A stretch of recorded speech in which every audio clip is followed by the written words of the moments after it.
ایک درویش تھے حضرت ابو ہاشم ان کا نام تھا. کہتے ہیں بڑی مجبوری تھی, مجھے کہیں جانا تھا تو کشتی نہیں مل رہی تھی. اچانک ایک کشتی گزرنے لگی تو میں بھی سوار ہونے لگا تو ملاح نے مجھ سے کہا کہ یہ ایک صاحب بیٹھے ہیں, بڑے امیر ہیں, ساتھ ان کی کنیز ہے, انہوں نے مجھ سے بک کر لی ہے ساری کی ساری. کیا عقیدہ سی سالم کرا لیا ٹانگا, وہ ساری کی ساری بک کر لی ہے تو میں تو کسی کو نہیں بٹھا سکتا. تو وہ جو صاحب بیٹھے تھے بڑے سیٹھ آدمی تھے, کہنے لگے میاں آپ کسی اور کشتی میں, اور جو ان کی کنیز تھی نا وہ کہنے لگی چہرے سے کوئی نیک آدمی لگتا ہے, چلو اتنی سواریوں کی جگہ ہے, کسی کونے کھدرے میں بیٹھ جائے گا, ہمارا کیا جائے گا. کہا اچھا چلو آ جاؤ. کہتے میں کونے میں بیٹھ گیا, تھوڑا رستہ آگے گیا, انہوں نے کھانے کا سامان نکالا, مجھے بھی کھلایا, لیکن کھاتے کھاتے میری نظر پڑی تو اس میں تو شراب کے برتن بھی تھے معاذ. پھر اس شخص نے کھانا کھانے کے بعد اس کنیز سے کہا کہ مجھے معاذ اللہ گانا سناؤ. وہ گانے گانے لگی, یہ میری طرف متوجہ ہونے لگا, مجھے کہنے لگا سنو. میں نے کہا میں یہ نہیں سنتا. پھر میری طرف شراب بڑھائی, میں نے کہا میں نہیں پیتا. تو کہنے لگا تو کیا سنتا ہے, تو کیا سنتا ہے. تو کہنے لگے میں سناؤں کیا سنتا ہوں. کہا سنائیے. فرماتے میں نے قرآن پاک پڑھنا شروع کر دیا. کچھ لوگ, میں آپ کو یقین سے کہتا ہوں, کچھ لوگ ایسے ہیں جن کی زندگی دور گزر گئی ہے مسجد سے, انہیں کو بندہ چاہیے جو تھوڑا سا جا کے پیغام حق سنائے. یعنی ان کو پتہ ہی نہیں ہے کہ دین میٹھا کتنا ہے, حسین کتنا ہے, قرآن میں چاشنی کتنی ہے, سرکار کی تعریف کا نعت خوانی کا رنگ کتنا شاندار ہے. میرا یہ ماننا ہے کہ جسے رب رسول کے رنگوں کی خوشبو کا پتہ چل گیا نا, پھر دنیا کا کوئی اور رنگ اسے اپنی طرف مائل کر ہی نہیں سکتا, سوال ہی پیدا نہیں ہوتا.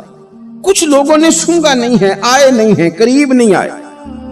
شیخ ابو ہاشم کہتے ہیں مجھے کہنے لگا سناؤ نا. امیر آدمی تھا, کبھی اس طرف گیا ہی نہیں تھا. ڈھیروں لوگ ہیں جو نہیں مسجد جاتا. الہاکم التکاثر حتی زرتم المقابر. اللہ فرماتے ہیں کہ تمہیں دولت کی ہرس نے اتنا عجیب الجھا دیا کہ قبروں تک پہنچ گئے تھے. بہت سارے لوگ ہیں قبر میں چلے جاتے ہیں, مسجد میں نہیں آتے. تو کہتے ہیں میں نے اسے چند آیتیں سنائیں, اس کی تو کیفیت ہی بدل گئی. کہنے لگا مولانا زندگی بڑی گناہوں میں گزری ہے, اب توبہ کر لوں تو مالک معاف کر دے گا. کارنامے خطرناک ہیں, پیچھے رجسٹر کالا سیاہ, معافی ہو جائے گی. دولت بڑی تھی تو پھر ہم نے بھی شراب کباب شباب میں اڑا دی ساری, معاف کر دے گا. تو کہتے ہیں میں نے کہا ہو بندے کے آنے کی دیر ہے, اس کی رحمت تو فوراً ہی قبول کر لیتی ہے.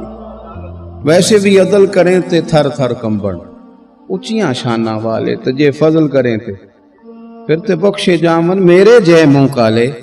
کہتے اس نے اس کنیز کو آزاد کیا, دولت اللہ کی راہ میں خیرات کی, 40 سال میرے ساتھ رہا.